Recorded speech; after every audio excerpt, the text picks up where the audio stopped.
You lost a battle this morning. You don't know which one. You don't know when. You don't even know there was a fight. That's exactly how it was designed. There are wars happening right now that have no explosions, no uniforms, no declared enemies. No moment you can point to and say, there, that's when it began. They began long before you were paying attention. And the most disturbing part? The battlefield is not a country, not a city, not a border. The battlefield is the space between your ears. The arrow that enters silently is the one that reaches the heart.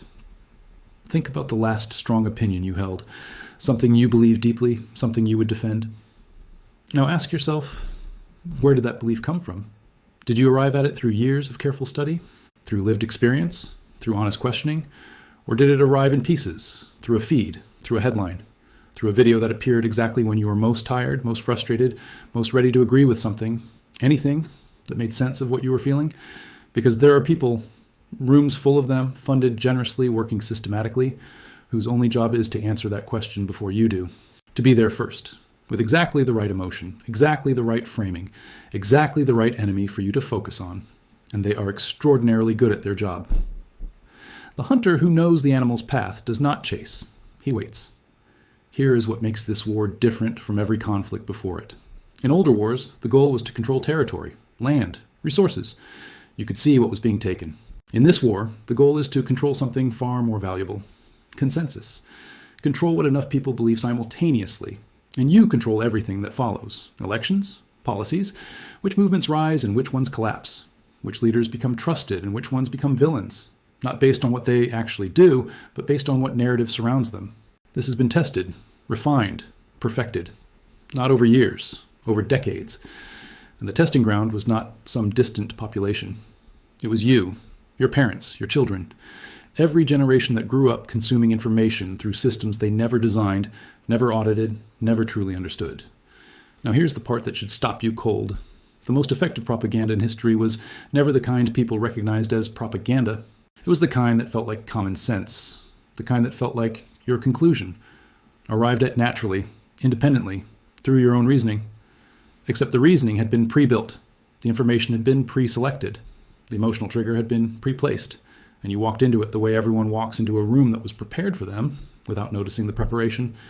The fish does not see the water it breathes, until the water is gone. Think about division, the kind you see everywhere now, online, in families, between communities that used to coexist.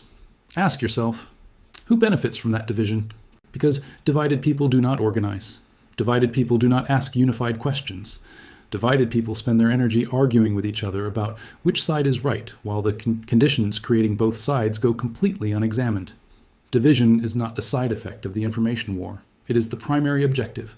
A population that cannot agree on what is real, cannot resist anything effectively, cannot demand accountability from anything effectively, cannot protect itself from anything.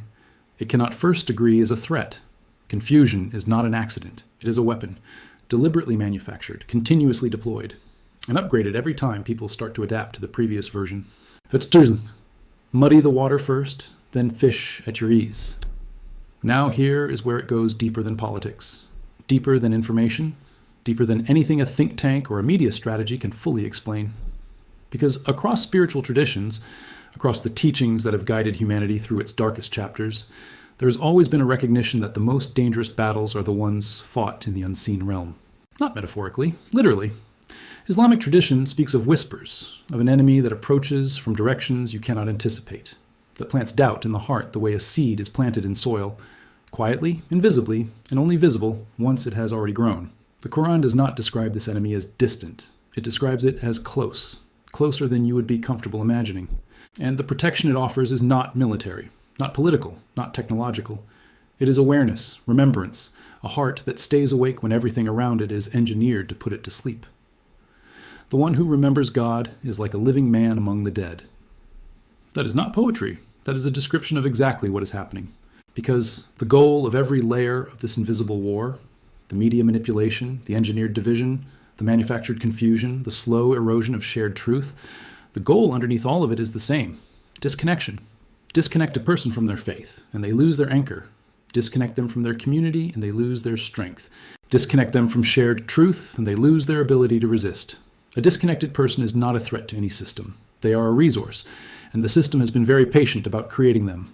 One headline at a time, one algorithm at a time, one generation at a time. The rope is cut one thread at a time, not all at once.